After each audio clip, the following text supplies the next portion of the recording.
Irmão e irmã, a iminência do final do ano litúrgico, que nós iremos celebrar no domingo que vem, na festa de Cristo Rei, ela leva a igreja a fazer conosco, durante todo o mês de novembro, a catequese sobre o nosso fim. Como que nós então estamos nos preparando também para o nosso fim. E o nosso fim, ele não é um túmulo frio. O nosso fim é o abraço com Cristo. O nosso fim é viver com Cristo. O nosso fim é estar com Cristo.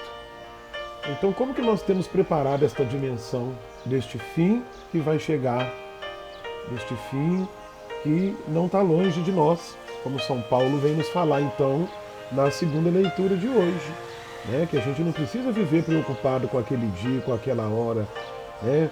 Porque a gente sabe perfeitamente que o dia do Senhor virá como um ladrão de noite.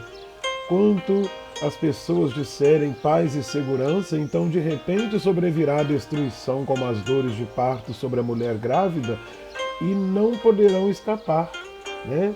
Mas nós não estamos mais nas trevas. Por quê? Quando Adão e Eva escondeu de Deus, o pecado dominou a humanidade. Mas quando o nosso Senhor Jesus Cristo não se escondeu e morre pendurado na cruz, ele devolveu para nós a vida da graça. O batismo é nada mais e nada menos do que isso. É a oportunidade que Deus nos dá de viver novamente na sua graça. Então todos nós que vivemos em Cristo, nós estamos tendo este tempo. O que é a vida? É o tempo de preparação para esse momento. Que momento, Padre? A morte? Não, o momento do grande encontro com Jesus. Papa Emérito, falecido recentemente, Bento XVI, quando completou 89 anos de idade, ele fez essa declaração que chocou o mundo. Estou pronto e preparado, tenho consciência que a minha hora está chegando e eu estou preparado para o grande encontro com Jesus. E essa é a ideia que deve habitar o coração de cada cristão, de cada católico. Nós não morremos, nós nos encontramos com o nosso Mestre, nós voltamos à casa do Pai, nós habitamos o regaço acolhedor do nosso Deus, nós habitamos o seio do nosso pai Abraão. O nosso destino, o nosso fim é vivermos sendo carregados, transportados nos ombros do Cristo, o bom pastor. Por isso que São Paulo, na segunda leitura deste domingo, 33º do tempo comum, ele vai nos dizer isso. Não, vós, meus irmãos, não estáis nas trevas, de modo que esse dia vos surpreenda como um ladrão. Todos vós sois filhos da luz e filhos do dia. A partir do momento que nós somos batizados, nós nos tornamos filhos da luz. Não somos das trevas, né? Estejamos sempre vigilantes e sóbrios. O que significa essa vigilância e essa sobriedade? É a gente ter a certeza que nós estamos aproveitando os nossos dias aqui na Terra para cultivar valores que vão tornar esse encontro um encontro feliz.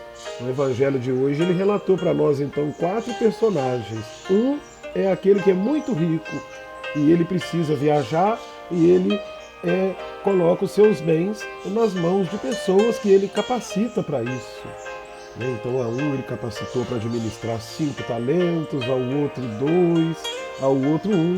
Então esse patrão muito rico é a imagem de Deus. E essas pessoas que foram escolhidas somos cada um de nós. Porém o Evangelho vai nos dizer que existem 2 categorias de pessoas. Aquelas que escolhem viver, né, na luz, aquelas que trabalham e que multiplicam os talentos, e aquelas que escolhem viver nas trevas, vivem no medo. Então o medo, ele nos paralisa, o medo nos impede de caminhar, o medo nos impede de crescer, e ele traz consigo uma série de outras sensações que nos atrapalham para o dia deste encontro, fazer com que este encontro não seja um dia tão feliz. Já o viver na luz, como São Paulo falou na segunda leitura, é aquele que pegou e trabalhou o seu talento, e ele recebeu o elogio mais bonito no dia daquele encontro feliz, o encontro da prestação de contas, servo bom e fiel. Então a nossa vida aqui na Terra é para isso, é para a gente cultivar a bondade e a fidelidade. Deixe de lado o seu azedume, deixe de lado as suas raivas, vamos trabalhar. E trabalhar de que maneira? Doando a nossa vida. Ser humilde não é a gente se esquivar das tarefas que nos são pedidas e apresentadas, não. O humilde é aquele que reconhece que não tem nada, que tudo que tem foi Deus que deu e coloca a serviço dos outros aquilo que não é seu, mas aquilo que você está apenas administrando.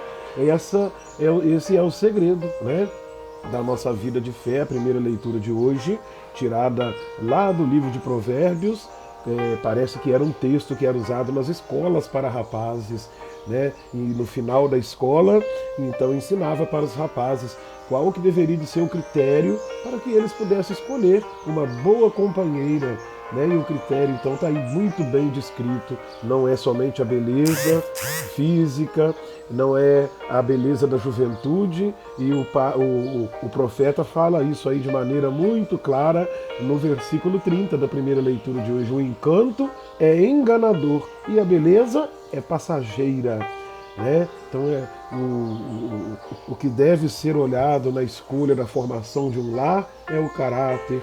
O que deve ser olhado na escolha da formação de um lar são os valores que aquela pessoa traz. Então nós às vezes não medimos a nossa vida pelo caráter e nem pelos valores. Nossas relações são pautadas de maneira muito superficiais e por isso às vezes esses encontros tão tristes e dolorosos, marcados pelo medo, pela insegurança e não marcados pela bondade e pela fidelidade. Tanta infidelidade, tanta queda, tanta dor.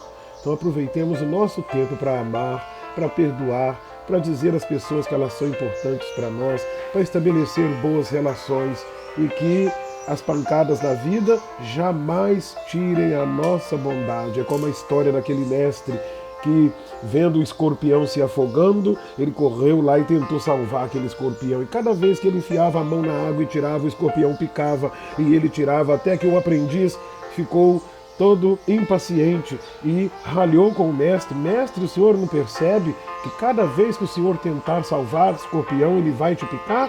E o mestre então fez a sua catequese. A essência do escorpião é ferir, é picar. A minha essência é salvar, é fazer o bem. Então que as picadas da vida nunca diminuam e me afastem da minha essência, a essência de ser